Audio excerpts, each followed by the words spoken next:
Welcome to the Spooktober Fanfic Fest by Ella Mix Mabella. Day 5. Egyptology101 by Tygermine. Part 3. Rumble in the Oasis. Draco lurched awake, his body burning beneath the sweat cooling to ice in the frigid night air. His fists were clenched against his chest as it expanded and contracted rapidly with his panting. The burning contracted to a section on his left ribs. Uncurling his stiff fingers, he pressed against the spot, trying to suppress a groan. Had he not been in pain, he would have appreciated the sight of his sleep-masked hair and flushed cheeks a little more. The dull thump of a wooden crate being dropped made him sit up. He reached out and shook Granger by the shoulder to wake her up. She was groggy as she opened her eyes, and he clammed a hand over her mouth to keep her quiet, making her frown turn thunderous. "Something is going on outside," he whispered. She nodded in understanding and let go of her face. They quietly slipped on their shoes, and Granger grabbed her bag before they snuck out of their tent and headed towards the storage tent. Men were removing crates of artifacts from the tent and loading them onto the backs of 3 Toyota pickup trucks. Something tugged at Draco's sternum as he spotted a familiar-looking chest in the hands of one of the men. Draco swatted Granger's arm to get her attention and pointed at the men. She nodded and led him to the other side of the campsite, where the camels were bedded down. "Why aren't you waking up the rest of the camp?" he burst out when they were out of earshot. "Those trigger-happy fuckers will turn this into a bloodbath if we wake the others up. I have a better idea." She pulled out her wand and turned to the camels. "Please," begged Draco, "no more camels. I'd rather walk." She waved her wand and transfigured one of the camels into a massive eagle. "I was thinking we could fly instead." The eagle soared high into the night sky, following the line of pickups on their route back to their base of operations. "Lair, Granger, because they're evil." She shrugged at his insistence. "I thought you hate flying," said Draco, clutching her close from behind. She felt so delicate yet solid in his arms. The burn in his ribs had become a dull throb. Granger steered the eagle by using the feathers on its neck. "I hate flying broomsticks." The sun was beginning to lighten the horizon, elongating the shadows thrown out by the distant mountains.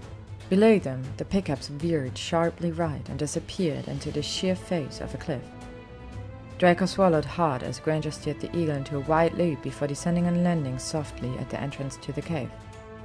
Using the fast-fading darkness for cover, Granger transfigured the eagle into a small wooden carving that she slipped into her pocket, and together they crept into the cave. The entrance was a long tunnel that opened into a massive vaulted cavern, roughly the size of a sports stadium. Crates of various sizes were stacked over 9 feet high, giving them plenty of cover. Snapping her fingers, Granger conjured a tiny sphere of mage light. She gave Draco an expectant look with a sigh. He copied her, not expecting anything to happen. A small mage light appeared in the palm of his hand, and his eyes widened in surprise. "Accio, wand," he breathed, making the mage light dance on his palm. His wand did not appear. Granger had moved to investigate the crates and let out his of anger. "This is from a dictionary trap," she hissed in indignation, trying to keep her voice down. 24 hours, Granger," Draco reminded her, trying to keep on the task at hand. "We need to prioritize." She rounded on him. "I'm fully cognizant of your upcoming date with the day team, Malfoy, but this is the bigger picture. You're welcome to wait outside." Her movements and pronunciations were exaggerated in lieu of volume. "Oh, fuck you!" His pronunciation was just as outlandish as he tried to keep his voice down. "I did not choose any of this." He threw his arms out and knuckled it against the sharp edge of the nearest crate. "I never had a choice." "I'm giving you a choice right now. Help me or wait outside." She crossed her arms over her chest and began to tap her foot impatiently. Her mage light hovered above her right shoulder. "Does it matter?" he hissed. "If I don't kill Seth, this won't be around to rescue anyway." "You will kill him. I will make sure you can, even if you aren't a virgin. But I also need to make sure I can take this lot down when we're done." Her expression was of pure determination, and Draco didn't have the heart to tell her the truth. If he got the dagger, if he had a stroke of luck, then he could kill Seth. But he knew he was going to lose. The dream had shown him as much. Seth was going to wipe the floor with him, and the only reason he was entertaining Granger's optimism was that, at the end of the world, he didn't want to die alone. "Fine, you win," he conceded. "Keep watch." she said, and closed her eyes. She muttered a charm and tilted her head as if listening for something. Granger must have found what she was listening to, for as she gasped and summoned her Patronus, "Ziva, I found you. I'll be back as soon as I can." She dispatched her silvery otter towards her friend. She turned to Draco with an expectant look on her face, making Draco think he'd forgotten something very important. "Well?" she prompted. "What?" "Did you find it?" "Find what?" Draco was sure there was no instruction to look for something in the last few minutes. Granger rolled her eyes so hard he expected him to get stuck. "The chest! Use your magic to locate the bloody chest." He shrugged sheepishly, before closing his eyes to concentrate on the tug at his sternum. In his mind, he saw a golden string pulling taut coming out of his body just below his heart. Draco reached for Granger's hand, and once he felt it in his, began following the string, hoping Granger was keeping an eye out for the thugs. He'd never felt so vulnerable before. Occasionally, he'd feel her tighten her grip and pull him back before nudging him forward. They were so close. The string had expanded until it was a multi-thread rope dragging him closer. When he was a few steps away, he saw the chest light up like the sun rising over the horizon. It was so bright. He opened his eyes and was slightly disoriented by the sudden darkness around him. The chest was on the dirt floor, right next to the left back wheel of one of the pickup trucks. He pulled Granger closer and pointed to it. Suddenly, one of the men walked around the side of the pickup and towards them, his hands cupped in front of his face as he lit a cigarette. He looked up and froze at the sight of the two strangers in front of him. Before Granger could lift her wand, Draco stepped forward and punched the man in the throat, sending him to his knees, choking and gurgling. Without thinking, Draco's knees came up and connected with the man's nose, pushing his nasal bone into his skull, killing him. Draco stood over the body, waiting for the horror of what he'd just done to wash over him. It was only when he felt Granger tug at his hand that he turned away, still numb. She let them out of the cave and sealed the entrance with a charm to trap the thugs inside until she came back to deliver justice to them. The sun had finally risen by now, making Draco squint in the glare of the sand. Granger pulled the shrunken crate from her pocket, placed it on the ground, and reversed the charm. It sprang back to its original size. Draco stared at it, apprehensive of what would happen should he open it. "Go on!" Granger's voice was loud, even though she'd spoken softly. His ribs began to burn again, and he pressed his hand against the spot. "Will Ziva be okay in there?" Granger nodded. "I cast a protection charm, so she will be fine until I get back." "If you get back." "Glass half full, Malfoy." "Is your tattoo bothering you?" she asked, noticing him stroking his ribs. He nodded absently, his eyes still on the crate. He sensed more and felt her move closer and gently lift his shirt. She gasped. "There are new markings!" Granger went to her knees to take a closer look. Even in the heat, the light touches from her fingers and the puffs of her breath as she read the inscription made goosebumps rise on his skin. "It's a protection spell," she said after a while. "Well, either that or a death curse, but I'm sure that the scarab cancels out the feather. Anyway, not a development I expected, but it's an added bonus if we believe that it's a protection spell, which it is, more than likely, about 90% certain." He didn't move. "Accio wand," his mind called. "You should open the crate," she urged him softly. "If it bites me, will you kiss it better?" He joked, a ghost of a smile on his lips. She gently took hold of his chin to tilt his head down to look her in the eyes. "Yes," she answered in a serious tone. Her eyes reminded him of the aged whiskey he had waiting on the table in his study in Wiltshire. It made him feel safe, yet homesick. He took a steadying breath and sank to his knees in front of the crate, breaking the clay seal that had been in place for millennia, and gently pushed the lid open. "It looks like a rhino horn dildo." Granger's voice was right next to him as she peered over his shoulder. "Don't mock a cursed man," he retorted as he reached in and picked up the object. Heat flowed down his arm and through his hand into the rhino horn, causing it to light up with hieroglyphs. A break in the horn revealed itself, and Draco pulled it apart, revealing a lethally sharp bronze blade embedded in the ivory. "Definitely not a dildo," observed Granger and giggled in relief. The ivory-handled dagger pulled Draco up, forcing him to scramble to his feet. He was far too scared to let go, allowing it to drag him across the gravel towards the west. "Granger!" he called in a panic. When I say jump, jump as high as you can." He heard her shout behind him. There was a blast of hot air against his back, and then he heard her shout. Using the momentum of the dagger's pull, he hunkered down, then launched himself into the air. Time seemed to freeze for a moment as he reached his zenith, just before he began to fall. His heart was in his throat as between one beat and the next he landed on a feathered back. Granger steered the eagle into a sharp descent, making Draco slide into her back. She reached back and grabbed onto his side as she steered the eagle up into the sky. Draco clutched onto her with his free hand, the other tightly gripped onto the dagger, still pulling them westwards. The dagger had pulled them west for what seemed like ages, forcing them to fly low to the ground, keeping a lookout for an oasis. "Is that an oasis?" Draco asked, for what it felt like the millionth time. "Mirage," replied Granger, keeping the eagle on track, with the arm holding the dagger resting on her shoulder as it kept its course. "Everything's a bloody mirage," he growled. "I bet galleons to nuts this bloody Egyptian god is a mirage as well." He felt a shrug against his chest. "If it wasn't for your haunted dagger, I would put most deity sightings down to mirages." "And if I didn't have the dagger, you took this seriously before I had proof." "If I didn't know you, I'd be more skeptical." Draco was about to reply when the knife jerked his arm straight up in the air with such force he lost his seat and slid off the back of the eagle. He hung in mid-air for a moment or two before the knife pulled him down sharply towards the sandy dunes. He scrunched his eyes closed, the fire robbing him of the ability to scream as he plummeted. In the distance he could hear Granger screaming his name, but it seemed to get farther away the closer he got to the ground. The muscles in his hands were cramping from the grip he had on the dagger.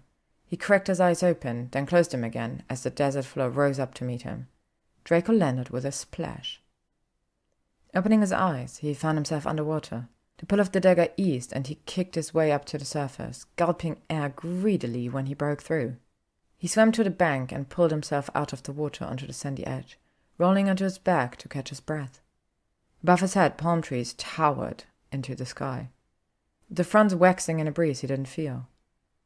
Beyond the fronds was an eagle circling the area. He stood up and waved his arm. "Granger!" he shouted. "Down here!" The eagle continued to circle high above him. "I'm down here!" He waved his arm frantically, tracking the eagle's course overhead. The palm trees seemed to grow larger, the fronds expanding until the sky was blocked from view. The hairs on the nape of his neck rose, and Draco turned his attention to the pond, which had begun to bubble as if it was boiling furiously. He swallowed and nervously took a step back, aware of the dagger beginning to thrum in his grip. There above the pond shimmered, distorting the palms on the other side, the way heat waves do on a hot road.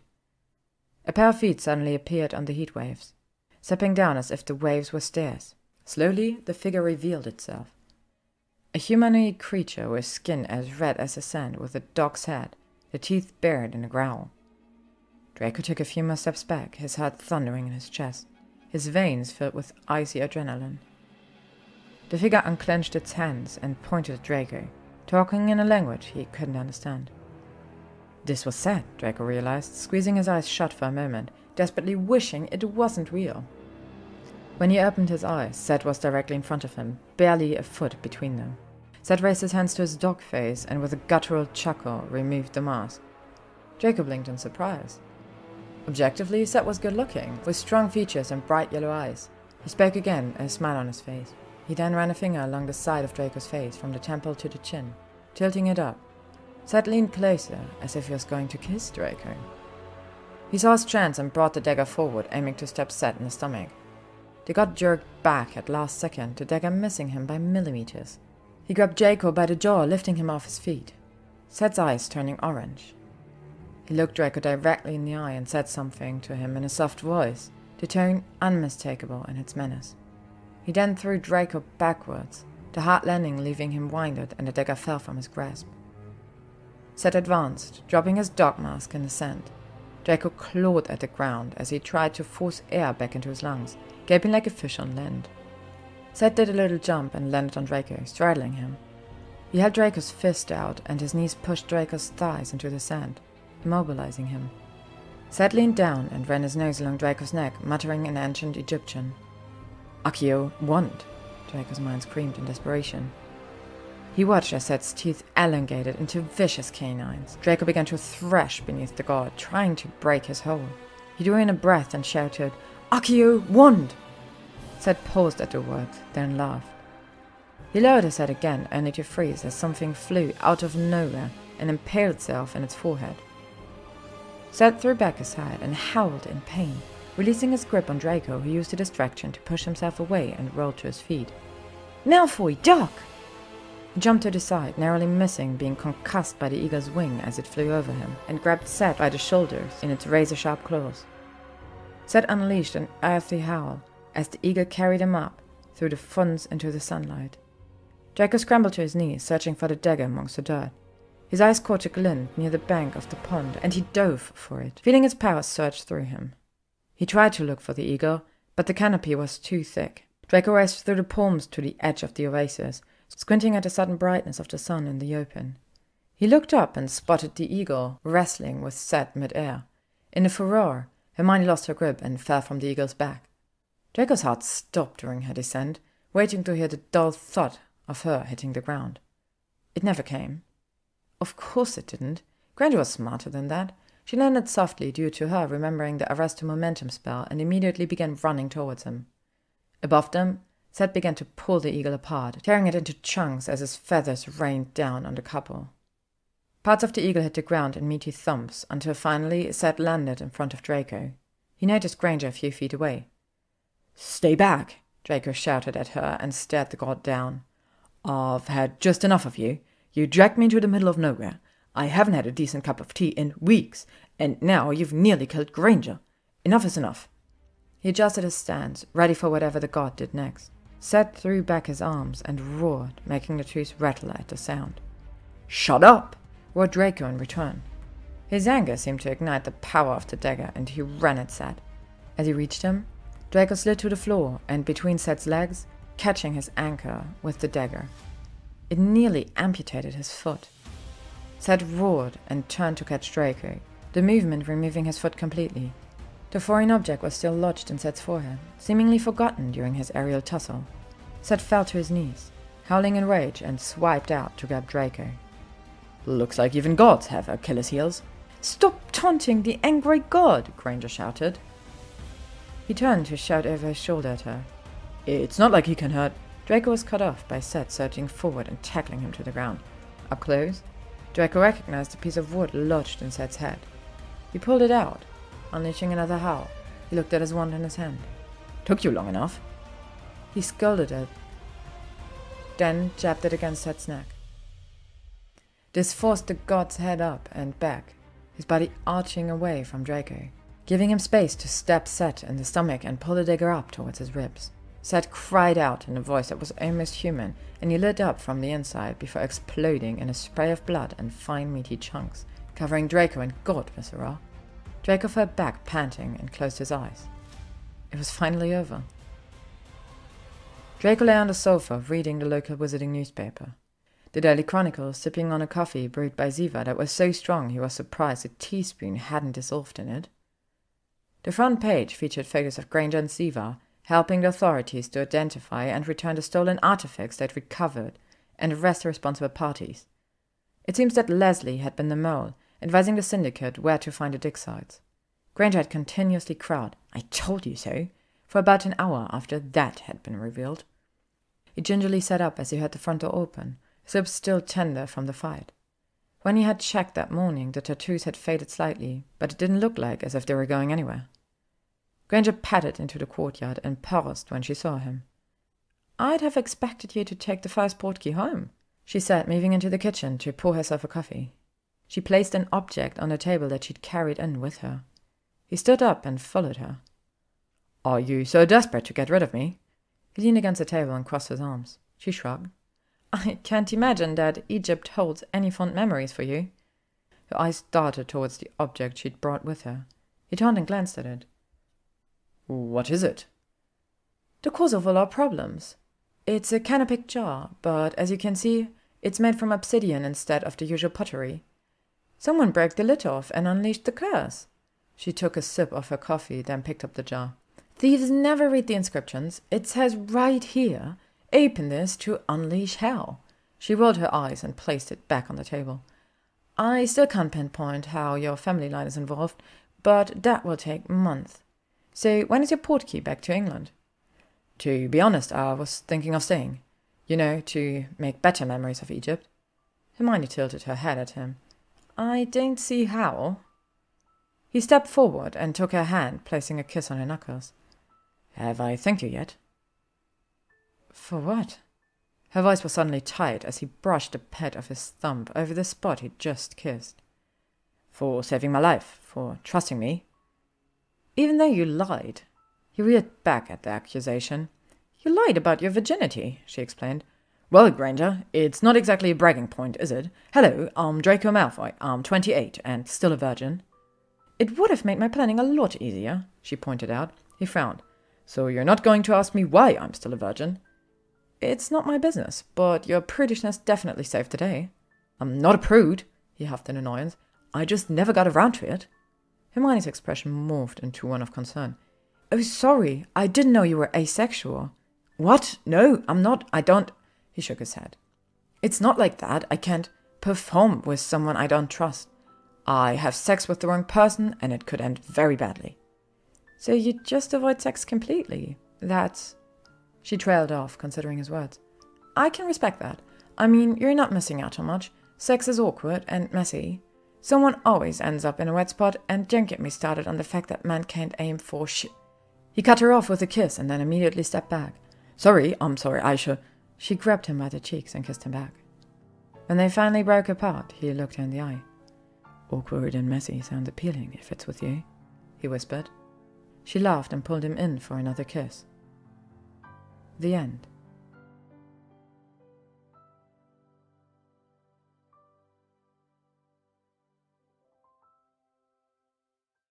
Thank you for listening to today's day after Spooktober Fanfic Fest. This story was written by Tygermine. Thank you all for listening and stay tuned for more spooky content.